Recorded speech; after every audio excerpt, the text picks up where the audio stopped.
بسم اللہ الرحمن الرحیم ایاک نعبد و ایاک نستعین. اور جو میری عوام آج یہ دیکھ رہی ہے، میں اس کے سامنے جو بات رکھنا چاہتا ہوں وہ یہ کہ دیکھیں، ہمیں یہ کبھی بھولنا نہیں چاہیے کہ یہ پاکستان کیوں بنا تھا. وہ ایک انگریزی کا ایک فریز ہے کہ نیشنز وداؤٹ ویژن ڈائی. قوم کا جب اپنا مقصد اپنے نظریے سے پیچھے ہٹتی ہے مر جاتی ہے. قوم کسی مقصد کے لیے بنتی ہے. ہم اپنے وہ جب تک وہ پتہ نہیں ہم اپنے بچوں کو نہیں بتائیں گے. خود ہم جو آج لیڈرشپ ہے، میرا غلطی سے ہاتھ ادھر چلا گیا، ادھر کی لیڈرشپ میں کہہ رہا ہوں، جو ہماری لیڈرشپ ہے اس کو پتہ ہونا چاہیے کہ یہ بہت بڑا عظیم خواب تھا پاکستان کا. علامہ اقبال کو نہیں پتا تھا کہ اگر پاکستان بنے گا تو آج جس طرح ہمارے 20 کروڑ مسلمان ہندوستان میں رہ جائیں گے تو وہ تو سارے پاکستان میں نہیں آ سکتے تھے. تو علامہ اقبال کا کیا وجہ تھی پاکستان خواب دیکھنے کی؟ ان کی وجہ یہ تھی کہ ہم نے ایک دنیا کو مثال دینی تھی، کہ اصل میں ایک ماڈل بنانا تھا کہ اصل میں ایک اسلامی ریاست کیا ہوتی ہے. اور وہ بیس کس کے اوپر کر رہے تھے؟ پاکستان کی اسلامی فلاحی ریاست جو ہماری آبجیکٹو ریزولوشن میں ہے، نبی صلی اللہ علیہ وسلم کی مدینہ کی ریاست جو ان کی سنت تھی، جو دنیا کی تاریخ کی پہلی فلاحی ریاست بنی تھی، جس میں بہت بڑے بڑے ماڈرن جو آج کے پرنسپلز طے کیے گئے تھے. وہ ریاست بنی تھی. اور وہ ریاست ایک ماڈل ایسا تھا کہ اس کے بعد ایک جن کو کوئی جانتا ہی نہیں تھا، ایک قوم، ایک عرب قبیلوں میں تقسیم ہوئی قوم جس کی حیثیت ہی کوئی نہیں تھی، ان اصولوں کے اوپر چلتے ہوئے یہ دنیا کی تاریخ کا معجزہ ہے جو ہوا اس کے بعد. یہ میں نے شفقت محمود کو کہا بھی ہے کہ ہمارے بچوں کو ہر سکول، چاہے وہ انگلش میڈیم، چاہے اردو میڈیم، چاہے دینی مدرسے، سب کو 8، 7، 8 اور 9 کلاسز میں باقاعدہ سبجیکٹ پڑھائیں کہ نبی صلی اللہ علیہ وسلم کی جو زندگی تھی اور جو مدینہ میں کیا وہ کیا تھی.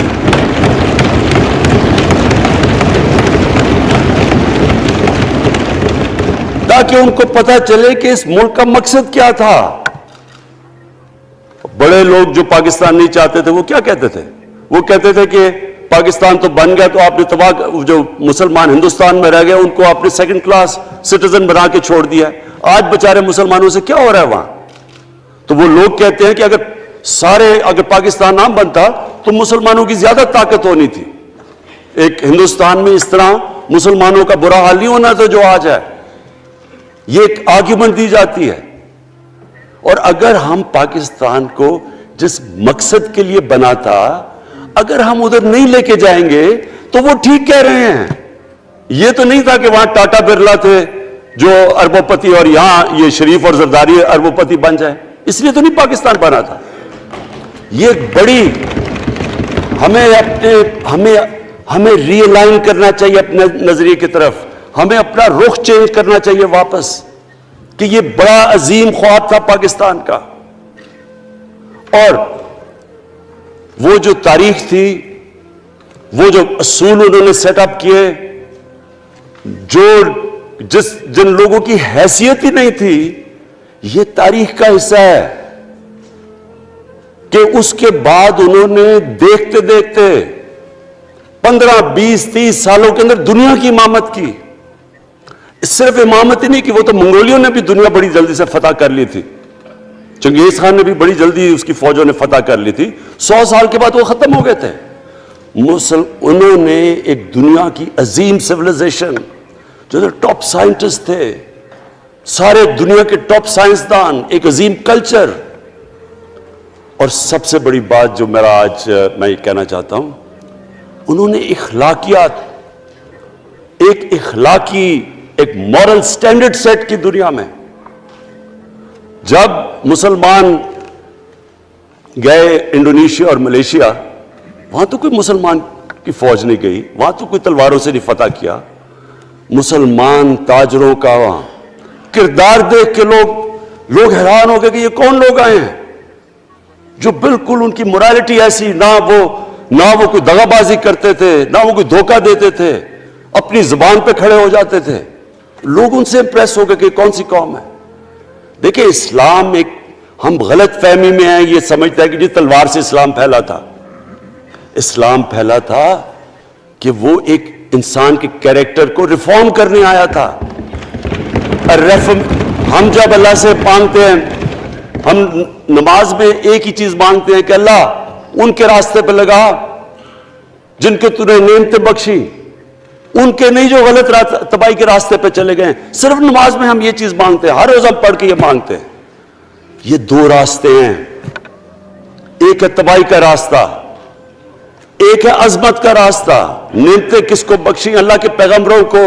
اور جو دنیا کا سب سے عظیم انسان، جو دنیا کا سب سے عظیم لیڈر، جس کو اللہ نے سب سے زیادہ نعمتیں بخشی، ہمارے نبی صلی اللہ علیہ وسلم. نہ کبھی اس طرح کا انسان آیا ہے، نہ کبھی آ سکتا ہے. تو ہمیں راستہ بتایا کہ ایک ان کا راستہ ہے اور ایک دوسرا راستہ ہے، تباہی کا راستہ ہے. اور وہ جو ان کے راستے پہ چلتا گیا وہ ایک عظیم انسان بنتا گیا. ایک کتاب ہے، میں اپنے لوگوں کو ریکمینڈ بھی کرتا ہوں کہ دی عرب کانکویسٹ، وہ پڑھنے والی کتاب ہے. اس میں بتاتے ہیں کہ جب مسلمان ایک دم دیکھتے دیکھتے دنیا میں پھیل گئے تو کوئی ایک آدمی نہیں تھا. ایک تو بڑے عظیم سپہ سالار تھا خالد بن ولید، لیکن وہ جو بھی بنتا تھا وہ جنرل عظیم بن جاتا تھا. وہ اس کتاب کے اندر لکھی انگریز نے ہے. وہ کہتے ہیں اس کی کوئی ایکسپلینیشن نہیں ہے کہ یہ کیسے ساری دنیا پہ چھا گئے. نہ ان کے پاس کوئی لیٹسٹ ویپنز تھے، ایک طرف رومنز تھے، دوسری طرف پرشینز تھے، وہ تو سپر پاورز تھے، ہتھیار تو ان کے پاس تھے.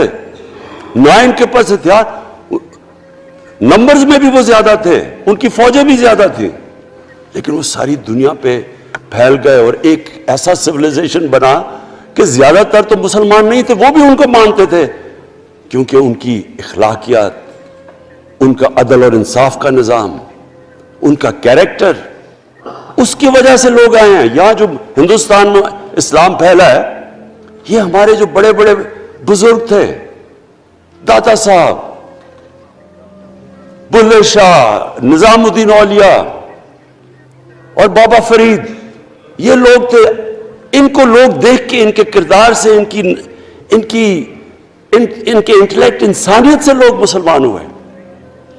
تو ہم آج، میں جو یہ سینٹ الیکشن ہوا ہے، میں اپنی قوم کو یہاں، یعنی مجھے شرمندگی ہوتی ہے اسپیکر صاحب کہ ہم وہ کدھر وہ خواب اور کدھر بکرا منڈی بنی ہوئی ہے ایک لوگوں کو خریدنے کے لیے سب کے سامنے. یعنی ہمیں ایک مہینے سے پتا تھا کہ پیسہ جمع کیا جا رہا ہے اس سینٹ الیکشن میں. اور مجھے حیرت ہوئی کہ الیکشن کمیشن کہتا ہے کہ جی یہ تو پتہ نہیں کوئی ہم آزاد انسٹیٹیوشن ہے یا میں ان کی کوئی آزادی کے اوپر لے رہا تھا، یا جی بڑا زبردست الیکشن. اچھا کہتے جی بڑا اچھا الیکشن کروایا. یہ مجھے اور اس سے تو مجھے اور صدمہ ہوا ہے کہ اگر یہ الیکشن اچھا آپ نے کروایا ہے تو پتہ نہیں برا الیکشن کیا ہوتا ہے.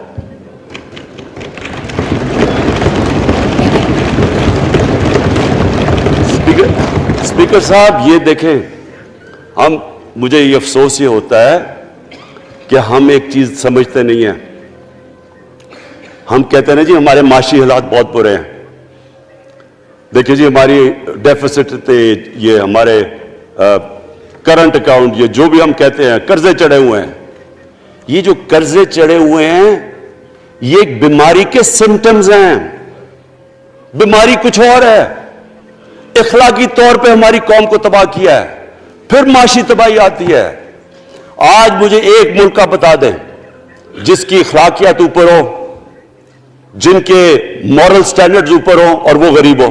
ایک ملک مجھے بتا دیں, اور کوئی ملک مجھے بتا دیں جتنا مرضی پیسہ ہو, وسائل ہو, سب کچھ ہو, لیکن وہاں کی بھی جو لیڈرشپ کرپٹ ہو, وہ مجھے بتا دیں کہ اس میں خوشحالی ہو. دیکھیں یہ ساتھ ساتھ جاتا ہے. اس وقت کیا ہوا تھا مدینہ کی ریاست میں؟ کیا انہیں کوئی سونا تیل مل گیا تھا؟ کیا ہوا تھا؟ کہ ان کے پاس کوئی پیسے آ گئے تھے؟ کیسے وہ اوپر اٹھ گئے تھے؟ کوئی انہوں نے قرضے لیے تھے؟ کس طرح اٹھے تھے اوپر؟ دنیا کے عظیم لیڈر نے ان کی اخلاقیات اٹھا دی تھی. صادق اور امین,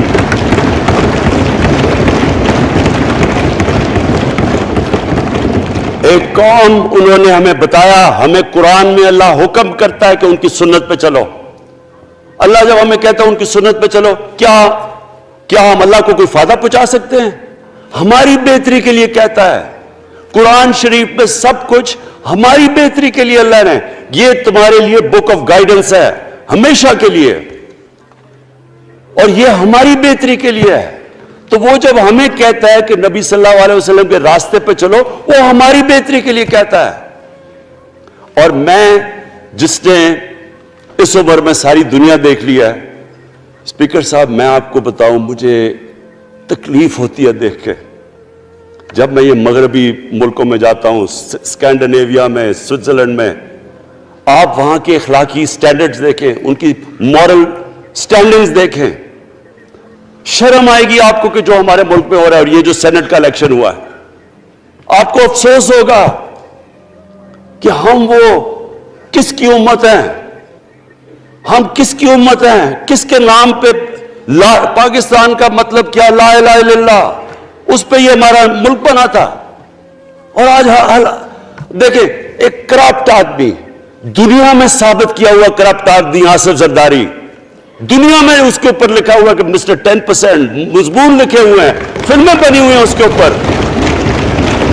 اور اس ملک میں لوگ کہیں جی ایک زرداری سب پہ بھاری, کیا کہ وہ رشوت دیتا ہے اس لیے سب پہ بھاری ہو گیا؟ کیا یہ ہمارا ملک؟ دوسری طرف دیکھیں, دوسری طرف یہاں بیٹھے ہوئے ہمارا لیڈر نواز شریف.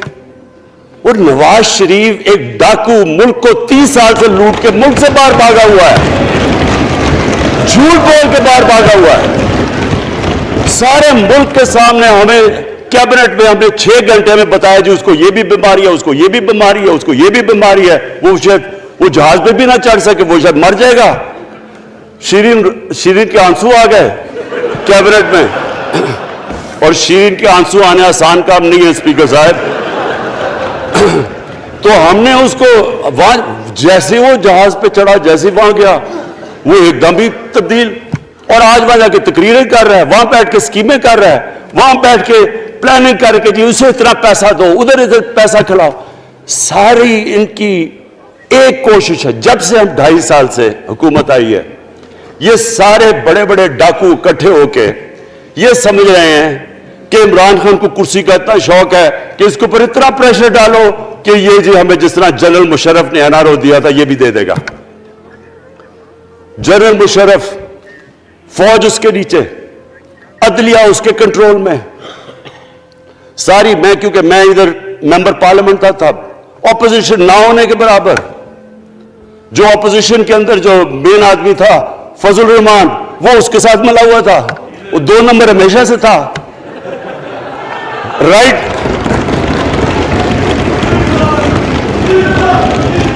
اور وہ آدمی جس کے پیچھے امریکہ ان کی جنگ لڑ رہا تھا, سب کچھ, وہ ان کے پریشر میں آ کے ان دونوں کو NRO دیا. اور اتنا بڑا اس ملک کے اوپر اس نے جرم کیا ہے.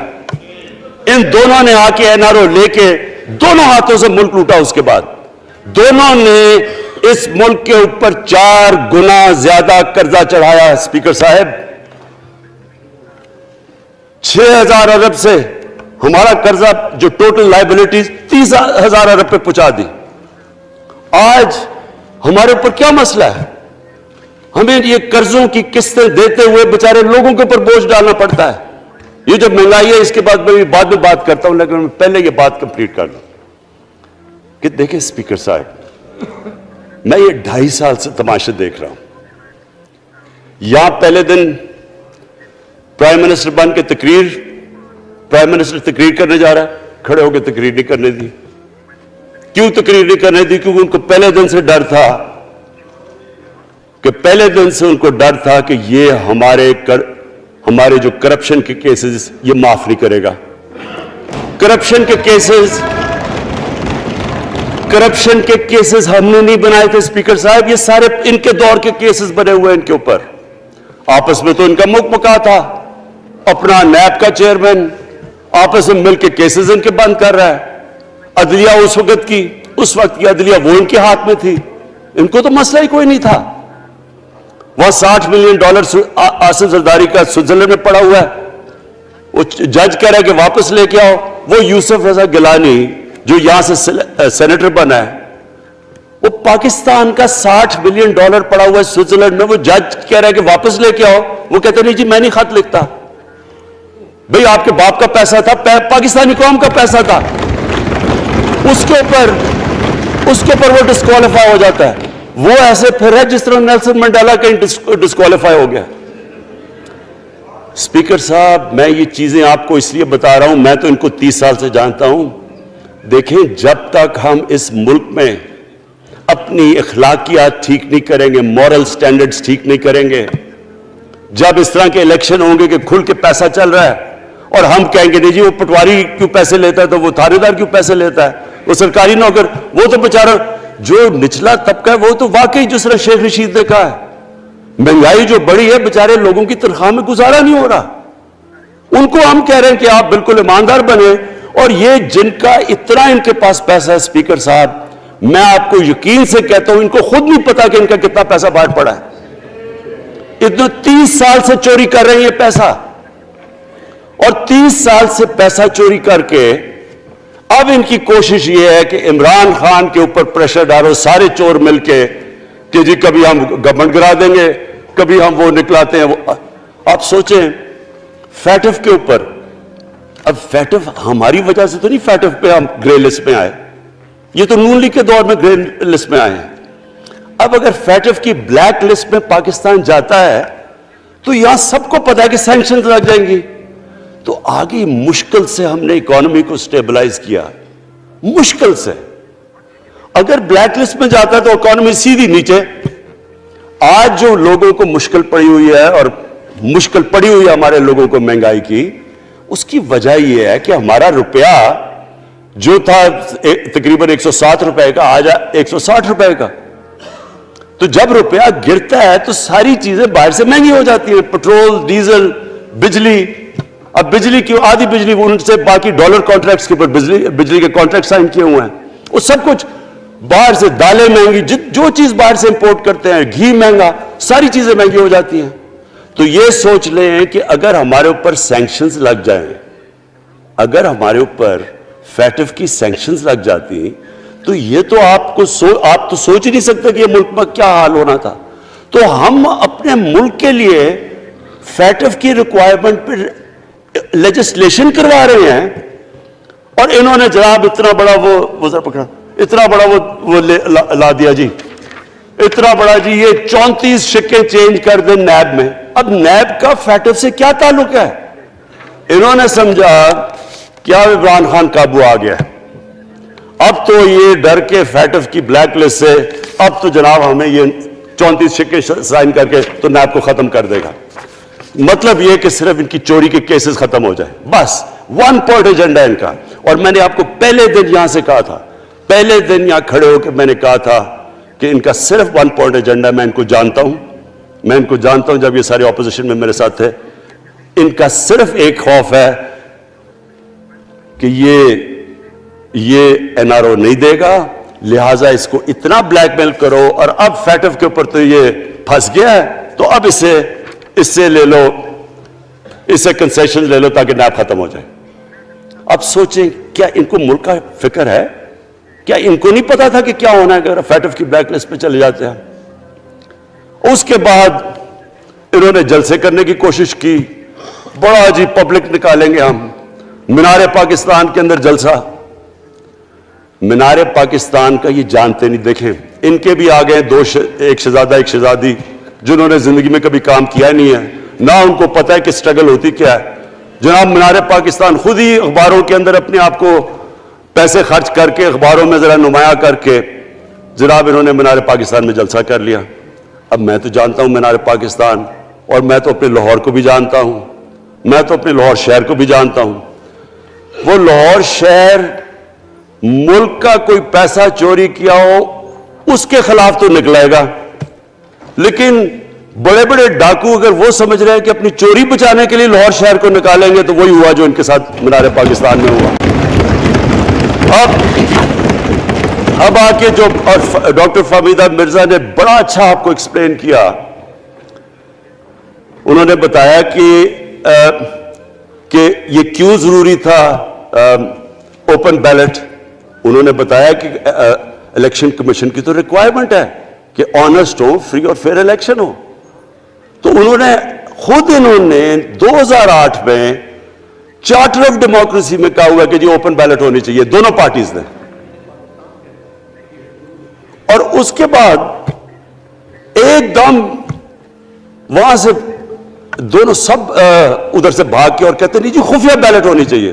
میں نے تب کہہ دیا کہ خفیہ بیلٹ کا ایک مقصد تھا، سارے مل کے کوشش کریں گے کہ حفیظ شیخ کو ہرائیں اور وہ جو آدمی جیتا ہے پاکستان کا کرپٹ ترین آدمی. میں ایک چیز آپ کو آج کہتا ہوں، یوسف رضا کے آپ صرف ایسٹس دیکھ لیں، پرائم منسٹر بننے سے پہلے تھے اور اس کے بعد کیا ایسٹس ہیں. بس ایک چیز دیکھ لیں، کوئی آپ کو کچھ کرنے کی ضرورت نہیں ہے. آپ کو پتا چلے گا انہوں نے اس نے کیا کیا اپنے زمانے میں. تو اس کو لا کے یہاں بٹھا کے تو جناب انہوں نے سارا پیسہ لگا کے، اور ہمیں سب پتا تھا کیا ہو رہا ہے، اور اس کو جا کے جناب انہوں نے ہروا دیا حفیظ شیخ کو. اب کیا پیغام گیا سارے ملک میں اس کا؟ میں نے کیوں یہ آج ووٹ آف کانفیڈنس لی ہے، اس کا کیا پیغام گیا دنیا میں؟ سارے لوگوں کے سامنے اوپن ہارس ٹریڈنگ، لوگوں کو راتوں کو کال کر رہے ہیں. یا میں تو خاص داد دینا چاہتا ہوں، میرے ممبرز بیٹھے ہیں، خواتین بیٹھی ہیں جن کو کالیں گئی ہیں رات کہ جی 2 کروڑ سے ریٹ شروع ہوگا، ہم اب آپ کو آگے پیسے دیں گے. ان کو ساروں کو پیسے آفر کر رہے ہیں. اور پھر اگر میں صرف الیکشن کمیشن کو ایک چیز کہنا چاہتا ہوں، آپ مہربانی کریں پاکستان کی ایجنسی سے صرف ایک سیکرٹ بریفنگ لیں. آپ ان کو اندازہ ہوگا کتنا پیسہ چلا اس الیکشن کے اندر، پتہ چلوائیں کیا ہوا اس الیکشن میں، تاکہ آپ اس طرح کی سٹیٹمنٹ نہ دیں کہ جی ہماری کوئی آزادی ختم کر رہی ہے. میں آپ کی آزادی ختم کر رہا ہوں یہ کہہ کے آپ کہ یہ جو الیکشن میں ہوا ہے. اسپیکر صاحب، میں آج اس اوکیزن کے اوپر، کیونکہ مجھے اس پہ کافی میں 2.5 سال یہ بڑی چیزیں برداشت کرتا رہا ہوں، اور میں اس لیے صبر سے کرتا رہا ہوں کیونکہ ملک اتنا ہمارا مشکل میں ہے. جو ہمیں ٹائم ملا جب میری گورنمنٹ آئی، میں آپ کو یقین سے کہتا ہوں کہ ساری زندگی میری تو سٹرگل میں گزری. جو بھی آپ انسان کسی چیز میں کمپیٹ کرتا ہے، اگر آپ نے ملک میں اپنے سب سے ٹاپ 11 کھلاڑیوں میں پہنچنا ہے تو ایک بہت سارے ملک میں مقابلہ کر کے آپ وہاں پہنچتے ہیں. اس میں ایک بڑی سٹرگل ہوتی ہے، اونچ نیچ ہوتی ہے بڑی.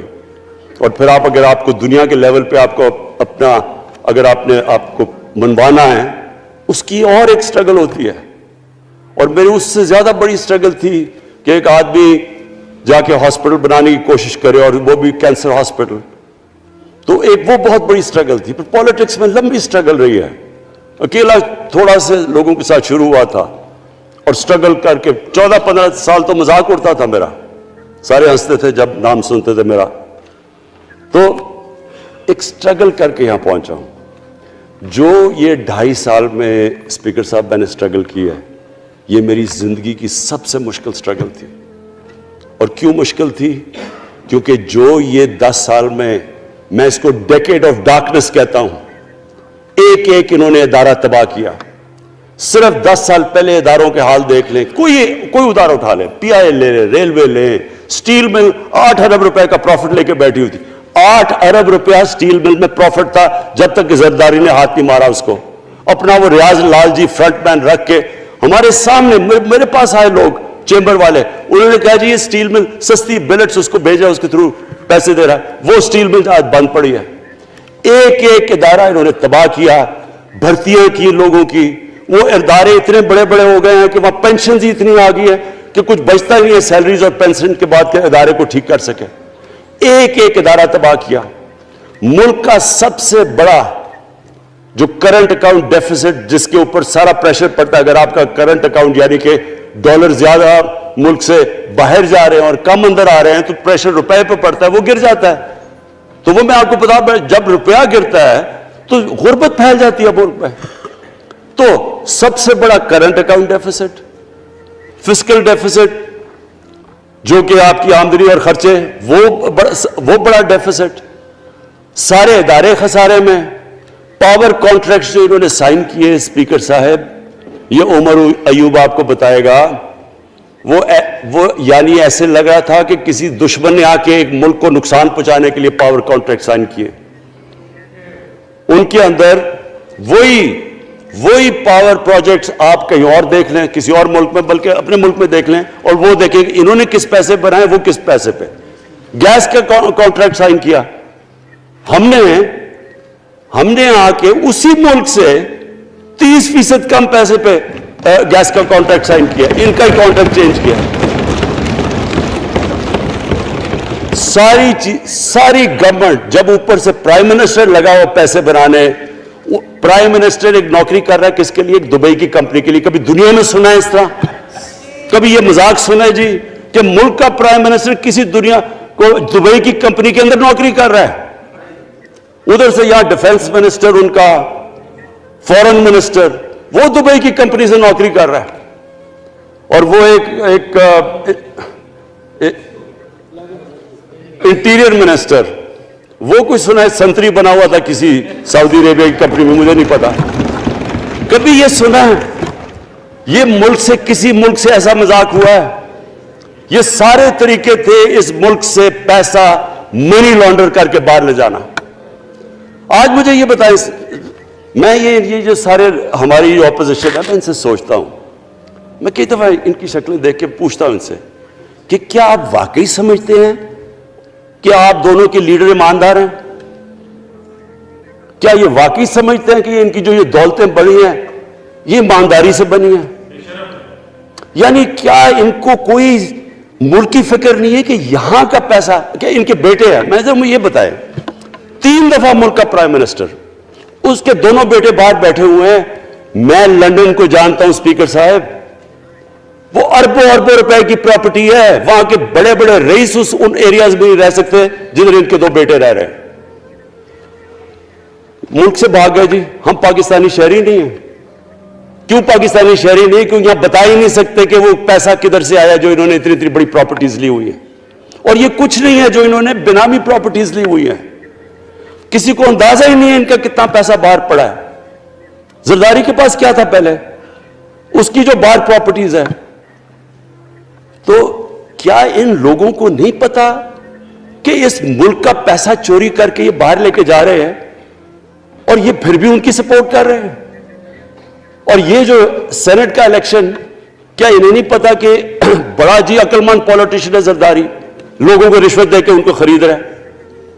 ساری قوم کے سامنے یہ ہو رہا ہے. میں یہ صرف آخر میں یہ کہنا چاہتا ہوں اس ایشو کو ختم کرتے ہوئے کہ دیکھیں اسپیکر صاحب, کوئی ملک آگے نہیں بڑھ سکتا ایسے. میں اکیلا عمران خان کو کرپشن کر کے کرپشن نہیں ٹھیک کر سکتا. میں عدلیہ کو کیا, کیسز تو عدلیہ میں یا نیب کے اندر ہے, میرا تو ان کے اوپر کوئی کنٹرول نہیں ہے. میں آج پاکستان کی عدلیہ کو اور نیب کو, جو آپ کو میری گورنمنٹ سے مدد چاہیے ہے کنوکشنز کرنے کے لیے, ساری چیزیں ایک طرف, یہ اس ملک کا سب سے بڑا مسئلہ ہے. جب تک آپ لوگوں کو سزا ہی نہیں دیں گے,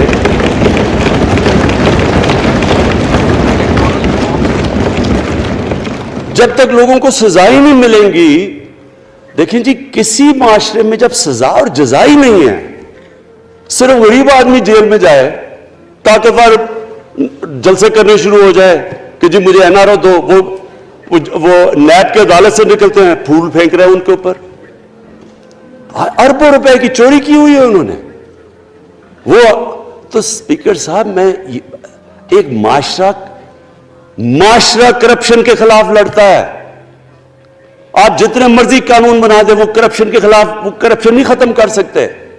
معاشرہ فیصلہ کرتا ہے کہ ہم نے اس ملک میں کرپشن نہیں ہونے دینی. معاشرے کی اخلاقیات ایسی ہونی چاہیے کہ جو کرپٹ آدمی ہو وہ کبھی اس کی شکل نہ دکھا سکے پبلک کے اندر.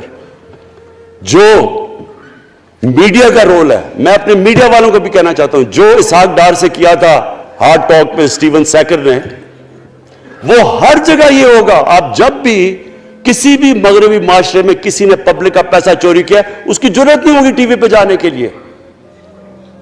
میں نے تو وہاں دیکھا ہوا ہے, بڑے بڑے نام, ایک دھبا لگتا ہے آپ کے اوپر کرپشن کا کیس, آپ سارے میڈیا سے باہر ہو جاتے ہیں. یہاں ہر روز شام کو بیٹھ کے اربوں روپے کی کرپشن کی ہوئی ہے, ان کو کسی نے قتل کیے ہوئے ہیں, اور آرام سے بیٹھ کے جناب میں لیکچر دے رہے ہوتے ہیں. اسپیکر صاحب, معاشرہ لڑتا ہے, اس کے اندر ہمیں سب کو مل کے اپنے ملک کو اگر بچانا ہے, معاشی طور پہ بھی بچانا ہے, پہلے ہمیں اپنے اخلاقی سٹینڈرڈز ٹھیک کرنے پڑیں گے. سارے ملک کو مل کے لڑنا پڑے گا. اگر ہم نے اپنے بچوں کے مستقبل کو بچانا ہے, اپنی آنے والی جنریشنز کو بچانا ہے, اس ملک کو ایک عظیم ملک بنانا ہے, تو وہ شروع ہوگا جب ہم مدینہ کے ریاست کے سب سے بڑے اصول عدل اور انصاف, کیونکہ انصاف اور عدل جب ایک معاشرے میں آ جاتا ہے, جب ایک معاشرہ کھڑا ہو جاتا ہے میریٹوکریسی کے اوپر, جب ایک معاشرے میں صرف ایک جو کرپٹ ہے, جتنا مرضی طاقتور ہو وہ جیل میں جاتا ہے اور عام آدمی اوپر آ سکتے ہیں, وہ معاشرہ تب آگے بڑھتا ہے. تو میں صرف اس کے اوپر یہ کہنا چاہتا ہوں کہ مجھے ساری قوم کی اس میں مدد کی ضرورت ہے. میں اپنی ساری زندگی کوشش کر چکا ہوں اور کرتا رہوں گا. میں تو اپنی پارٹی کو یہ بھی کہا تھا کہ اگر میری پارٹی ساری بھی چھوڑ دے, میں اکیلا بھی ان کے خلاف لڑتا رہوں گا. میں تو کبھی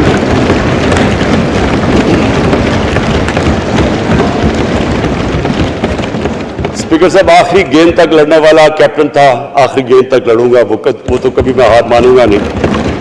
لیکن یہ وقت آ گیا ہے کہ ملک کو اپنے آپ کو بچانا ہے, آنے والی جنریشنز کو ہم نے بچانا ہے. ہم تب تک نہیں کر سکتے انفارچونیٹلی جب تک ہم سب مل کے فیصلہ کریں کہ یہ جو اوپر بیٹھے ہوئے ہیں, جنہوں نے 30 سال سے ملک کو چوری کر رہے ہیں, ان کو ہم بجائے وہ صحافی جا کے کہہ رہے ہیں جی ہائی کورٹ کے اندر کی جی اس کو تقریر کرنی دینی ہے, وہ نیلسن منڈیلا جو باہر بیٹھا وہ تقریر کرنا چاہیے جی, پتہ نہیں عوام کو سننا چاہیے کہ وہ یہاں سے بھاگا کیسے, اس کے پیسے کیسے. یعنی کہ میں حیران ہو گیا تب. اور اب اسپیکر صاحب میں صرف مختصر بات کر دوں آگے کی. دیکھیں, پاکستان ایک مشکل وقت سے نکل کے اب ہم ایک سٹیبل اور آگے بڑھنے کے سٹیج پہ آ گئے. ہماری اللہ کا شکر ہے, جو سب سے مشکل چیز ہوتی ہے کرنٹ اکاؤنٹ, بڑی دیر 17 سال کے بعد 5 مہینے پاکستان کا جو کرنٹ اکاؤنٹ ہے وہ سرپلس پہ چلا گیا. یعنی ہمارے جتنے ملک میں ڈالرز آ رہے ہیں اور جتنے باہر جا رہے ہیں, اللہ کا کرم ہے زیادہ ڈالرز آ رہے ہیں. ہمارا روپیہ خود ہی, ہم پیسے نہیں لگا رہے اس کو, خود روپیہ اسٹرینتھ گین کر رہا ہے.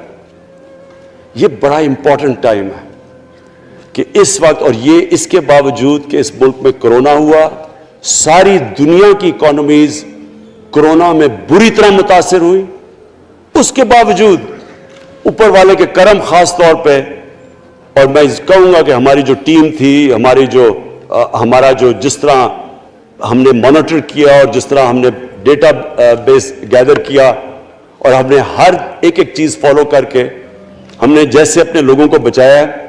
میں خاص طور پہ اپنی ٹیم یاسد عمر اور ہماری جو ٹیم تھی اپنی ڈاکٹر فیصل مین کو خاص طور پہ خراج تحسین پیش کرتا ہوں.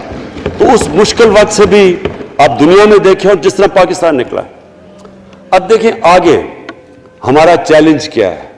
ہمارا چیلنج یہ ہے کہ ہم اپنی جو ایکسپورٹس ہیں ان کو بڑھائیں, کیونکہ صرف گروتھ ایک ہی طرح ہوتی ہے, ایکسپورٹ لیڈ. اللہ کا شکر ہے کہ بیرون ملک پاکستانیوں نے ریکارڈ پیسہ پاکستان بھیجا ہے. جو کہ ہمارے ملک میں آیا ہے ریمیٹنسز کے.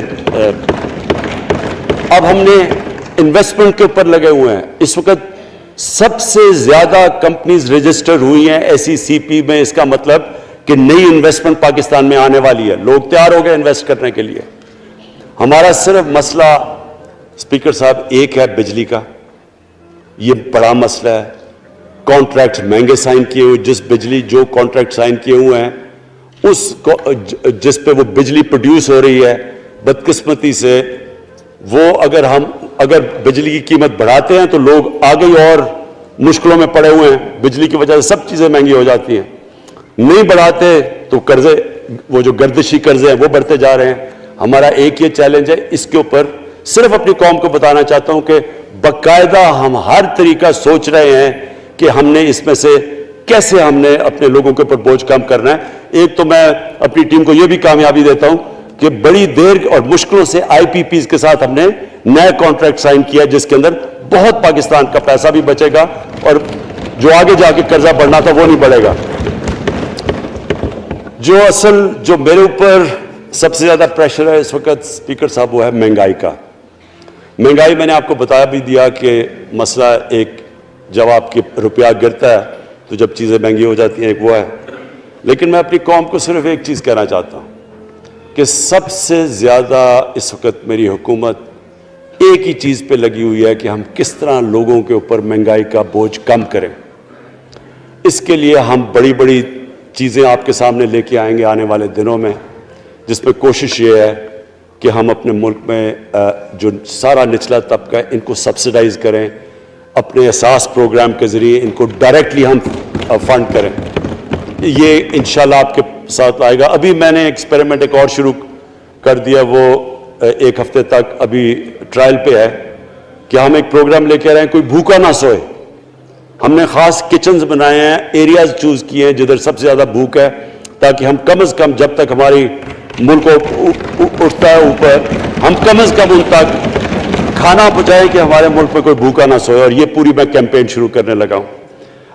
ہیلتھ کارڈ پنجاب کے اندر اور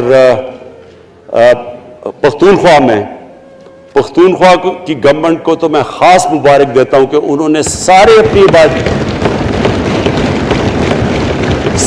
اپنے پختونخوا کے لوگوں نے خاندانوں کو کور کر لیا ہیلتھ انشورنس سے. یہ بڑے بڑے امیر ملکوں میں بھی ایسا نہیں ہوتا کہ ہر ایک خاندان کے پاس 10 لاکھ روپے کی انشورنس ہوگی, کسی بھی ہسپتال میں جا کے اپنا علاج کروا سکیں. میں خاص طور پہ محمود خان اور آپ کی کیبنٹ کو مبارک دیتا ہوں. پنجاب کیونکہ بہت بڑا ہے, انہوں نے بھی فیصلہ کر لیا ہے. عثمان بزدار آپ کی اور آپ کی ٹیم کو میں خاص مبارک دیتا ہوں کہ اس سال کے اینڈ تک وہ سارے پنجاب کے اندر ہیلتھ کارڈ پہنچا دیں. یہ ایک عام آدمی کے لیے سب سے بڑی, کم از کم جیسے جیسے ہم اپنے ملک کو اٹھا رہے ہیں تو کم از کم ہم لوگوں کی بنیادی ضروریات پوری کریں. اور جو کسان ہیں جی, کسانوں کے لیے ایک بڑا زبردست پروگرام لے کے آ رہے ہیں. اس کے اوپر بھی ہمیں بڑا برین سٹارمنگ کی ہے کہ کیسے ہم کسان کی مدد کر سکتے ہیں. پرابلم تو ہمارے پاس یہ ہے نا کہ جتنا ہم پیسہ اکٹھا کرتے ہیں آدھا پیسہ قرضوں کی قسطوں پہ چلا جاتا ہے, تو پیسہ کم بچتا ہے. لیکن ہم نے فیصلہ کیا کسانوں کے اوپر ہم خاص زور دینے لگے ہیں, تاکہ وہ بعد میں بات کروں گا. تو دو چیزیں اور جی. دیکھیں, میں قوم سمجھتی ہے نا کہ اب ہم کیسے یہ جو قرضے ہمارے اوپر چڑھے ہوئے ہیں ان سے کیسے نکلنا ہے. اس سے صرف ایک ہی طریقہ نکلنے کا کہ ہم اپنے ملک میں دولت کے اندر اضافہ کریں, ویلتھ کریشن کریں. اس کے لیے ہم کیا کرنے جا رہے ہیں؟ اس کے لیے ہم نے میگا پروجیکٹس بنائے ہوئے ہیں. ایک ہے راوی سٹی لاہور, دوسرا اس وقت ایک والٹن کے اوپر ایک ہم بزنس سینٹر بنانے لگے ہیں لاہور کا, وہ بہت میگا پروجیکٹ ہے. اور پھر تیسرا جو ہے ایک جزیرہ بنڈل آئلینڈ کراچی سے تھوڑے 1-2 کلومیٹر کے فاصلے پہ. ان سے یہ کیوں کرنے جا رہے ہیں, میں صرف لوگ سمجھیں کہ کیوں. ایک تو یہ ہمارے شہر پھیلتے جا رہے ہیں جتنا شہر پھیلتا جائے گا نہ آپ ان کو سیوریج دے سکتے ہیں، نہ پانی دے سکتے ہیں، نہ صفائی کر سکتے ہیں. تو جو دنیا کے ماڈرن سٹیز ہیں وہ اوپر جاتے ہیں، یعنی وہ بلڈنگ اوپر جاتی ہے، بجائے اگر آپ پھیلتے جائیں تو مشکل ہو جاتا ہے سرو کرنا. تو ایک تو ماڈرن سٹیز پہلی دفعہ بنا رہے ہیں پاکستان میں اسلام آباد کے بعد. ایک وہ راوی سٹی، وہ بہت ضروری ہے. اس سے لاہور کا جو پانی نیچے جاتا جا رہا ہے وہ وہاں ہم وہاں بیراج بنا کے پانی اس کا بچانے لگے ہیں. اور دوسرا ماحولیات کے لیے وہاں ہم بہت بڑے پیمانے پہ اربن فارسٹ اور درخت اگانے لگے ہیں، کیونکہ وہاں لاہور میں بہت بڑا پرابلم ہے اس کا. وہی بنڈل آئلینڈ کا بھی مقصد یہ ہے کہ وہاں سارا سیوریج جا رہا ہے کراچی کا، اس کی سیوریج کو ٹریٹ کریں اور ایک ماڈرن سٹی بنائیں، بجائے کراچی پھیلتے پھیلتے حیدرآباد پہنچ جائے. ایک پوری اوپر سٹی بنائیں جو ایک ماڈرن سٹی ہو. تو لیکن اس کا اصل مقصد یہ ہے کہ اس سے پیسہ جنریٹ ہوگا، اربوں کھربوں روپیہ ہم جنریٹ کریں گے اور اس پیسے سے ہم پھر یہ قرضے واپس کریں گے. اور دوسری چیز، باہر سے انویسٹمنٹ آئے گی. بیرون ملک پاکستانی جو سب سے بڑا ملک کا احساس ہے، وہ باہر آ کے وہ ان کے اندر انویسٹ کرنے کے لیے تیار ہے، ان بڑے بڑے پروجیکٹس کے اندر. اور جیسے فورن ایکسچینج آئے گا ہمارے ریزروز بڑے ہوں گے، ہمارا روپیہ سٹیبل ہوگا اور اس سے جو ویلتھ کریشن ہوگی اس سے ہم پھر اپنے قرضے واپس کریں گے. اس کے علاوہ 50 سال کے بعد 2 بڑی ڈیمز بن رہی ہیں پاکستان کی تاریخ میں. صرف 2 بڑی ڈیمز تھیں، اب یہ 2 اور بادشاہ ڈیم اور مومن ڈیم بنا رہے ہیں. لیکن مجھے جو آخر میں بات کہنی ہے اسپیکر صاحب وہ یہ کہ پاکستان کو آگے بڑھنے سے کوئی نہیں روک سکتا انشاءاللہ.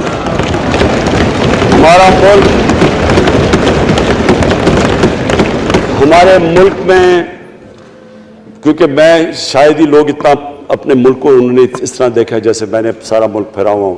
اللہ نے ہر قسم کی نعمت دی ہے. اس ملک میں جو پوٹینشل ہے شاید ہی کسی ملک میں ہے. اس کا جو لوکیشن ہے جیو اسٹریٹجک وہ بھی شاید ہی کسی ملک کے پاس ہے. 12 موسم اللہ نے دیے ہوئے ہیں، یہاں اوپر سے لے کے نیچے تک کچھ بھی اگا سکتے ہیں. زرخیز زمین ہے جس کو ہم صحیح طرح استعمال نہیں کر پا رہے کیونکہ ہماری ساری پروڈکٹیوٹی بڑی کم ہے، ٹیکنیکس بڑی پرانی ہے. چائنا کے ساتھ مل کے اس طرف بھی ہم جا رہے ہیں کہ اپنی پروڈکٹیوٹی بڑھانے کے لیے. اس ملک کے اندر سب سے بڑی چیز ایک نوجوان آبادی ہے. اور آگے جو ایک جو جسے کہتے ہیں کہ اگلی جو ریولوشن، 4th انڈسٹریل ریولوشن کے بعد یہ جو ٹیکنالوجی کی ریولوشن آ رہی ہے، اس میں ہمارے پاس ایک ینگ آبادی ہے اور اس کے اوپر اب ہم پورا زور لگائیں گے. اور انشاءاللہ یہ جو ہماری آبادی ہے یہی ایک ینگ آبادی پاکستان کو اٹھا دے گی اگر ہم ان کو صحیح معنی میں ٹیکنیکل ایجوکیشن دے دیں. جو میں الیکشن کمیشن، کیونکہ بڑے ناراض ہو گئے تھے کہ میں نے کہا وہ الیکشن کے اوپر میرے کامنٹس تھے، میں ان کو یہ کہہ دوں کہ ہم نے یہ فیصلہ کیا ہے الیکٹرل ریفارمز کا. ہم اب ٹیکنالوجی کے اوپر وہ جو EVM مشینز ہیں، الیکٹرانک مشینز لے کے آئیں گے.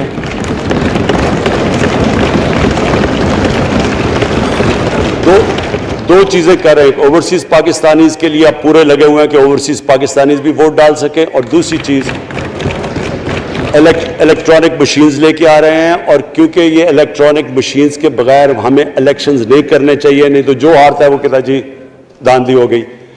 ہم نے اس طرح کا سسٹم لے کے آ رہے ہیں کہ امریکہ کے اندر جب ڈونلڈ ٹرمپ نے کہا کہ الیکشن میں داندلی ہوئی ہے، سارے انہوں نے جب الیکشن کھولا تو ایک بھی وہ نہیں ثابت کر سکے داندلی ہوئی، کیونکہ الیکٹرانک مشینز تھی، ان کے پاس وہ سسٹم تھا.